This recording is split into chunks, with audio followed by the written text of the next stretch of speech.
जन्माष्टमी का पर्व भगवान श्री कृष्ण के जन्मदिन के रूप में मनाया जाता है। भाद्रपद मास की कृष्ण पक्ष के अष्टमी के दिन श्री कृष्ण का जन्म हुआ था। श्री कृष्ण का जन्म वासुदेव की पत्नी देवकी के गर्भ से 8वीं संतान के रूप में हुआ था। मथुरा के उग्रसेन के राजा के बेटे कंस का वध करने के लिए श्री कृष्ण का जन्म हुआ था।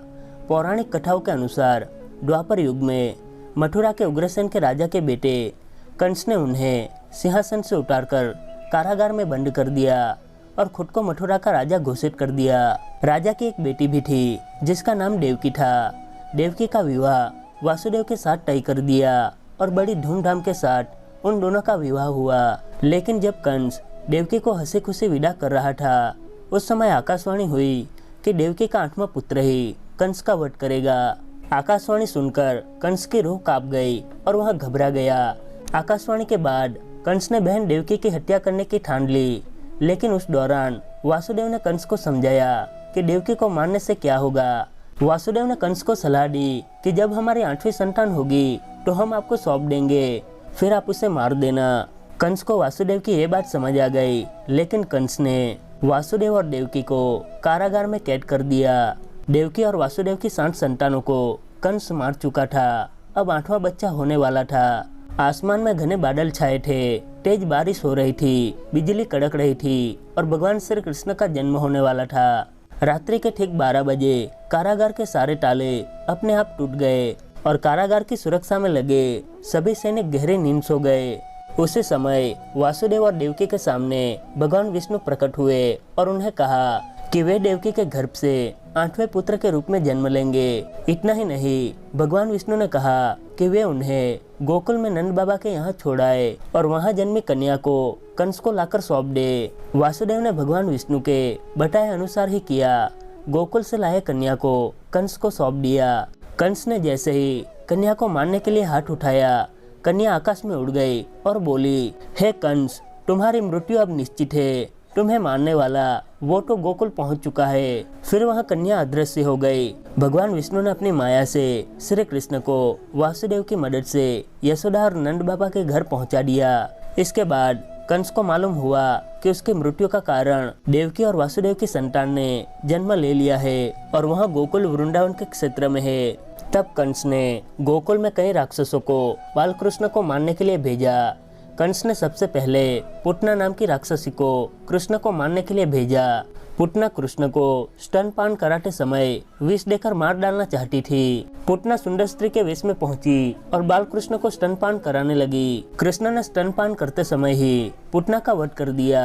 पुतना के वध का समाचार सुनकर कंस ने तृणावत नाम के राक्षस को भेजा। यह बवंडर का रूप धारण करके बड़े बड़े पेड़ों को भी उखाड़ देता था। तृणावत बवंडर के रूप में पहुंचा और बालकृष्ण को भी उड़ा ले गया। तब कृष्ण ने अपना भार बहुत बढ़ा दिया, जिसे तृणावत संभाल नहीं सका। बवंडर शांत होने के बाद कृष्ण ने तृणावत का वध कर दिया। पुतना और तृणावत के बाद कंस ने वत्सासुर नाम के राक्षस को भेजा। वत्सासुर बछड़े का रूप धारण करके कृष्ण की गायों में शामिल हो गया। बालक कृष्ण ने बछड़े के रूप में दैत्य को पहचान लिया। बछड़े के रूप में वत्सासुर की पूंछ पकड़कर उसे पटक कर मार डाला। कंस ने वत्सासुर के बाद बकासुर को कृष्ण को मारने के लिए भेजा। बकासुर ने बगले का रूप धारण किया और कृष्ण के गांव पहुंच गया। बगले ने बालकृष्ण को निगल लिया, परंतु कृष्ण ने बगले को चीरकर बकासुर का वध कर दिया। फिर कंस ने अघासुर को कृष्ण को मारने के लिए भेजा। अघासुर पुतना और बकासुर का छोटा भाई था। अघासुर ने बहुत बड़े अजगर का रूप धारण किया। जहाँ कृष्ण अपने मित्रों के साथ खेलते थे, वहीं ये अजगर मुंह खोलकर गुफा के समान बन गया। कृष्ण के सभी मित्रों को लगा कि ये कोई गुफा है। गुफा में खेलने के लिए कृष्ण और उनके साथी अघासुर के मुंह में प्रवेश कर गए। इसके बाद अजगर ने अपना मुंह बंद कर लिया। तब श्री कृष्ण ने अपना शरीर विशाल कर लिया और अघासुर का वध करके अपने सभी मित्रों को बचा लिया। जब मायावी राक्षसों के आक्रमण बार बार गोकुल पर होने लगे, तो नंद बाबा सबको बोले कि कंस द्वारा भेजे गए राक्षसों के उपद्रव दिन प्रतिदिन बढ़ते ही जा रहे हैं। अगर आप लोग सहमत हो तो हमें किसी सुरक्षित स्थान पर चलकर रहना चाहिए। नंद जी की बात सुनकर सभी गांव वाले मान गए। तब सभी गोकुल छोड़ वृंदावन चले आए। सभी श्री कृष्ण सहित प्रसन्नचित्त वृंदावन में रहने लगे। वृंदावन में भगवान कृष्ण अपना ज्यादातर समय अपनी प्रेमिका राधा के साथ बिताते थे। राधा के साथ खेले कूदे, रास रचाए तथा इतना ही नहीं, कृष्ण ने सबसे ज्यादा बंसी भी राधा के कहने पर ही बजाई। राधा कृष्ण का प्रेम ऐसा था जिसकी मिसाल आज भी दी जाती है, लेकिन कृष्ण ने राधा से विवाह नहीं किया। एक दूसरे से बहुत प्यार करने के बाद भी दोनों का मिलन नहीं हो पाया। राधा कृष्ण के वियोग के समय राधा की आयु 12 वर्ष एवं कृष्ण की आयु 8 साल थी। राधा कृष्ण का प्रेम कोई शारीरिक आकर्षण नहीं बल्कि आध्यात्मिक था। राधा और कृष्ण जब आखिरी बार मिले थे तो राधा ने कृष्ण से कहा था कि भले ही वो उनसे दूर जा रहे हैं, लेकिन मन से कृष्ण हमेशा उनके साथ ही रहेंगे। श्री कृष्ण ने वृंदावन में सभी से विदा लिया और श्री कृष्ण एवं बलराम को मथुरा लेकर आ गए, जहां कंस ने कृष्ण को मारने की योजना बना रखी थी। श्री कृष्ण ने इसी समय मामा कंस का वध किया और मथुरा वासियों को उसके आतंक से मुक्त कर दिया। श्री कृष्ण ने अपने नाना उग्रसेन को मथुरा का राजा बनाया और अपने माता पिता से मिले। कुछ समय बाद भगवान कृष्ण ने मथुरा छोड़कर द्वारका नामक नगर की स्थापना की। अनेक द्वारों का शहर होने के कारण इस नगर का नाम द्वारका पड़ा। श्री कृष्ण की पहली पत्नी देवी रुक्मणी थी। रुक्मणी अपनी बुद्धिमत्ता, सौंदर्य और न्यायप्रिय व्यवहार के लिए प्रसिद्ध थी। रुक्मणी का पूरा बचपन श्री कृष्ण की साहस और वीरता की कहानियां सुनते हुए बीता था। देवी रुक्मणी को कृष्ण से प्रेम हो गया था। देवी रुक्मणी विदर्भ के राजा भीष्मक की पुत्री थी। रुक्मणी जी के भाई का नाम रुक्मी था और वो अपनी बहन का विवाह शिशुपाल से करना चाहता था। रुक्मणी ने प्रेम पत्र लिखकर ब्राह्मण कन्या सुनंदा के हाथ श्री कृष्ण के पास भेज दिया। तब उन्हें रुक्मणी का प्रेम पत्र मिला तो प्रेम पत्र पढ़कर कृष्ण को समझ आया कि रुक्मणी संकट में है। तब कृष्ण ने रुक्मणी का अपहरण किया और उनसे विवाह किया। इसके बाद भगवान श्री कृष्ण ने सत्यभामा जामवंती, कालिंदी मित्रवृंदा, नागनजिति भद्रा और लक्ष्मणा से विवाह किया था। ऐसा कहा जाता है कि श्री कृष्ण की रानियों की संख्या 16,000 से अधिक थी।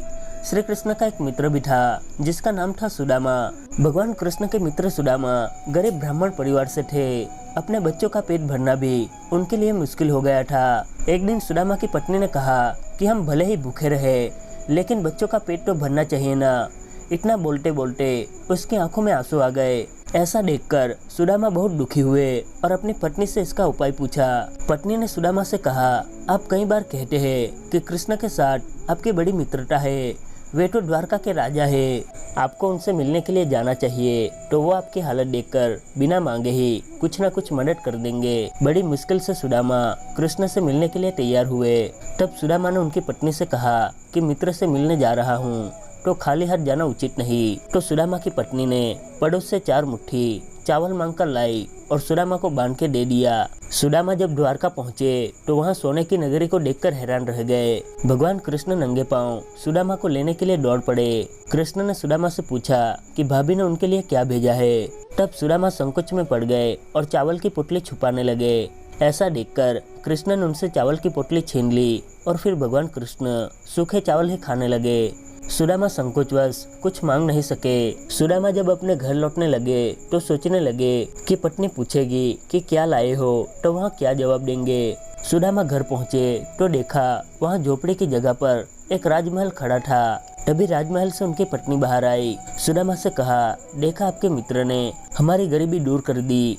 एक बार श्री कृष्ण अपने पिता वासुदेव की बहन अर्थात अपनी बुआ के घर गए। तब श्री कृष्ण की बुआ ने उनसे वचन लिया कि वे शिशुपाल का वध नहीं करेंगे। अपनी बुआ को भी दुखी नहीं करना चाहते थे, अतः उन्होंने वचन दिया कि वे शिशुपाल की 100 गलतियां क्षमा कर देंगे, परंतु 101वीं भूल पर वे उसे अवश्य दंडित करेंगे। महाभारत काल में राजकुमार युधिष्ठिर के युवा राज्याभिषेक के समय शिशुपाल कृष्ण को अपशब्द कहे जा रहे थे, लेकिन अपनी बुआ को दिए गए वचन के कारण श्री कृष्ण चुप थे। लेकिन शिशुपाल अपमान किए जा रहा था। अपमान करते करते उसे ज्ञात नहीं रहा कि कितने पाप किए हैं और 100 अपशब्द पूरे होने के बाद जब वो 101 अपशब्द कहा तब भगवान कृष्ण ने अपने सुदर्शन चक्र का आह्वान कर शिशुपाल का वध कर दिया। जब महाभारत का युद्ध निश्चित हो गया तो अर्जुन और दुर्योधन सबको अपने अपने पक्ष में लाने में लग गए। तब महाभारत के युद्ध में भगवान श्री कृष्ण पांडवों के पक्ष में थे। इस महान युद्ध के समय श्री कृष्ण अर्जुन के सारथी बने और उन्हें जीवन का बहुत ही मूल्यवान ज्ञान भगवद गीता का उपदेश दिया। इस युद्ध में पांडव और कौरवों का आमना सामना हुआ था। महाभारत युद्ध 18 दिनों तक चला था और अंत में पांडवों की जीत हुई थी। 18 दिन चले महाभारत के युद्ध के अंत में पांडवों की जीत हुई और कौरवों के समस्त कुल का नाश हुआ। जब हस्तिनापुर में युधिष्ठिर का राज तिलक हो रहा था, तब माता गांधारी ने महाभारत युद्ध के लिए श्री कृष्ण को दोषी ठहराते हुए श्राप दिया कि जिस प्रकार कौरव वंश का नाश हुआ है, यदुवंश का भी नाश हो जाएगा। बलराम जी के देह त्यागने के बाद एक दिन श्री कृष्ण पीपल के नीचे ध्यान की मुद्रा में बैठे थे। तब एक शिकारी उधर से जा रहा था और उसे लगा कि कोई हिरन है, और बिना कोई विचार किए वहीं से एक तीर छोड़ दिया जो कि श्री कृष्ण के तलवे में जाकर लगा। शिकारी ने पास जाकर देखा तो वहाँ पर श्री कृष्ण थे। इसके बाद उसे बहुत पछतावा हुआ और वहाँ क्षमा याचना करने लगा। तब श्री कृष्ण ने उसे कहा कि जो मैं चाहता था तुमने वह किया है और इसके लिए तुम्हें स्वर्गलोक की प्राप्ति होगी। इसके बाद उन्होंने अपने प्राण त्याग दिए और अपने परम धाम वैकुंठ चले गए। फिर अर्जुन ने भगवान कृष्ण का अंतिम संस्कार किया। भगवान कृष्ण के जाते ही द्वारका नगरी समुद्र में डूब गई और यादव कुल नष्ट हो गया। दर्शकों, ये थी संपूर्ण कहानी भगवान श्री कृष्ण के जीवन से जुड़ी। भगवान श्री कृष्ण के जीवन में बहुत सी अद्भुत घटनाएं घटी थी जिसे एक वीडियो में बता पाना मुश्किल है। मित्रों, अगर हमसे भगवान श्री कृष्ण के बारे में बताते हुए कोई भूल हो गई हो तो हमें क्षमा कर दे। आज के लिए बस इतना ही। जानकारी कैसी लगी हमें कमेंट करके जरूर बताएं। वीडियो को लाइक, शेयर और चैनल को सब्सक्राइब जरूर करें। वीडियो को अंत तक देखने के लिए आपका बहुत बहुत धन्यवाद।